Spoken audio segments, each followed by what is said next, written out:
आज की वीडियो में मैं बात करने जा रही हूँ कि फुली ऑटोमेटिक वॉशिंग मशीन की मेंटेनेंस किस तरह से की जाती है, प्लस मेंटेनेंस के लिए क्या क्या चीज़ें रिक्वायर्ड होती हैं और मेंटेनेंस का कंप्लीट प्रोसीजर क्या है और मेंटेनेंस से होता क्या है। तो यहाँ पे मैं बताती चलूँ कि मेंटेनेंस से आपकी फुली ऑटोमेटिक वॉशिंग मशीन की लाइफ प्रोलॉन्ग होती है, प्लस इसकी वर्किंग क्वालिटी बहुत अच्छे से काम करती है। सबसे पहले हमें रिक्वायर्ड है एक अदद टूथब्रश, उसके साथ हमें रिक्वायर्ड होंगे 2 अदद डस्टर्स और एक प्लास चाहिए होगा। उसके साथ साथ आप कोई सा भी माइल्ड सा डिश वॉशर ले सकते हैं। आज हम वॉशिंग मशीन के साथ वो काम करेंगे जो डेंटिस्ट हमारे दांतों के साथ करता है। सबसे पहले वॉशिंग मशीन की इलेक्ट्रिक सप्लाई को हम स्विच ऑफ कर देंगे। अगर आप ज़्यादा सेफ्टी मेजर की तरफ जाना चाहते हैं तो आप सिंपली इसको अनप्लग भी कर सकते हैं। अनप्लग करने के बाद यू आर सेफ नाउ और आप इसकी मेंटेनेंस स्टार्ट कर सकते हैं। वॉशिंग मशीन की मेंटेनेंस स्टार्ट करने में सबसे पहले क्या किया जाता है, सिंपली इसके डिटर्जेंट बॉक्स को बाहर निकाला जाता है। और डिटर्जेंट बॉक्स की सफाई आपको पता है उस वक्त की जाती है जब आप वॉशिंग मशीन डेली रूटीन में यूज़ कर चुके होते हैं, इसका एक साइकिल कंप्लीट हो चुका होता है। डिटर्जेंट बॉक्स की सफाई के लिए सिंपली आपने एक गीला कपड़ा ले लेना है, उसकी मदद से इसकी डिटर्जेंट बॉक्स वाली डिटर्जेंट कंटेनर और सॉफ्टनर कंटेनर दोनों को बहुत अच्छी तरह से आप नीट एंड क्लीन कर सकते हैं।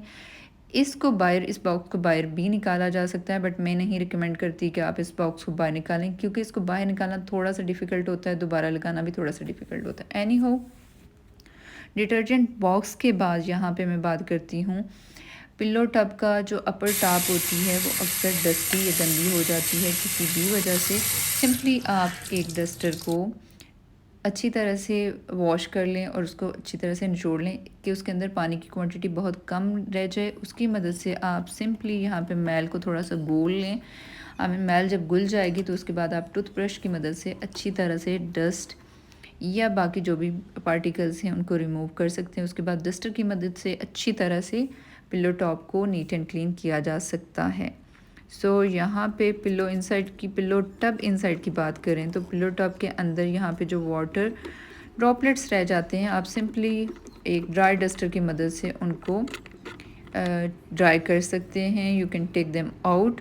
और यहाँ पे बात करते हैं अब वॉशिंग मशीन के अंदर जो 2 अदद फ़िल्टर्स लगे होते हैं जो डिफरेंट दागों, सैंड, डस्ट या बाकी किसी भी तरह के पार्टिकल को फ़िल्टर करते हैं। आप इसको दोनों फ़िल्टर्स को बाहर निकालें। बाहर निकालने के बाद किसी भी टब में पानी ले लें। टब में पानी लेने के बाद इनको खोलें। खोलने के बाद इनके अंदर से तमाम दागे या जो भी रेजिड्यू मौजूद है उसको निकाल लें। निकालने के बाद आपने वॉश कर लिया। वॉशिंग के बाद अगर मैं बात करूं कि फ़िल्टर जहाँ पे माउंटेड होते हैं वो वाली पिट्स भी काफ़ी गंदी होती हैं, उनको भी टूथब्रश की मदद से अच्छी तरह से नीट एंड क्लीन किया जा सकता है। और सिंपल डस्टर लेने के बाद इनके अंदर से जितनी भी डस्ट है उसको डस्ट आउट किया जा सकता है। इस तरह से फ़िल्टर के माउंटेड पिट्स भी बहुत अच्छी तरह से साफ़ हो जाते हैं और किसी तरह की इनके अंदर गंदगी नहीं रहती। जब इनकी सफाई हो जाती है तो उसके बाद फ़िल्टर्स को दोबारा इजीली इंसर्ट किया जा सकता है।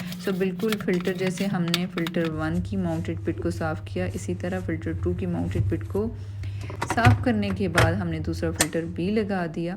फ़िल्टर के बाद यहाँ पे बारी आती है कि वाटर सोर्स की। वाटर सोर्स वॉल्व जो होता है वो आराम से खुल जाता है क्योंकि इसके अंदर 2 अदद फ़िल्टर्स लगे होते हैं जो पानी को फ़िल्टर करने के बाद वॉशिंग मशीन के अंदर भेजते हैं। चूँकि जो हमारा पानी है उसके अंदर डस्ट पार्टिकल्स भी होते हैं, सैंड पार्टिकल्स भी होते हैं, उसके साथ साथ कुछ और फंजाई या एलजी के रेजिड्यूज़ भी हो सकते हैं, माइक्रोब्स भी हो सकते हैं। फ़िल्टर को प्लास की मदद से बाहर निकालने के बाद आप देख सकते हैं कि इसके अंदर छोटे छोटे सैंड और बाकी कुछ पार्टिकल्स मौजूद हैं। और यहाँ पे एक बाय डिफ़ॉल्ट एक और फ़िल्टर है जिसको हम बाहर तो नहीं निकाल सकते, वो फिक्स्ड है, उसको हम यहीं पे साफ़ करेंगे। सिंपली हम छोटे से ये जो फ़िल्टर है या जो वाटर सोर्स पाइप है उसको पहले अच्छी तरह से टूथब्रश की ही मदद से अच्छी तरह से वॉश कर लेंगे। इसके अंदर से तमाम डस्ट पार्टिकल को रिमूव कर लेंगे। उसके बाद छोटू फ़िल्टर की सफाई की बारी आती है जो कि टूथब्रश की मदद से बहुत अच्छी तरह से की जा सकती है और अच्छे से इसको अच्छा सा खुले से पानी मार के भी साफ़ किया जा सकता है। ये दोनों की सफाई के बाद यहाँ पे जो in built by default filter है तो उसको भी टूथब्रश की मदद से और टिश्यू पेपर आप ले सकते हैं। इसके अलावा कॉटन प्लग ले सकते हैं। बट बहुत केयरफुल होके इसके अंदर से कुछ इस तरह से तमाम सैंड और डस्ट पार्टिकल्स को अच्छी तरह से रिमूव कर लें। होता क्या है कि ये जो सैंड या डस्ट पार्टिकल्स हैं ये बेसिकली इस दोनों फ़िल्टर्स को ब्लॉक कर लेते हैं। ब्लॉकेज की वजह से जो वाटर सोर्स आ रहा है तो वो फिर ऑटोमेटिकली यहाँ पे ब्लॉक हो जाता है। ब्लॉक होने की वजह से वॉशिंग मशीन हमारी बहुत कम क्वांटिटी में पानी लेना शुरू कर देती है।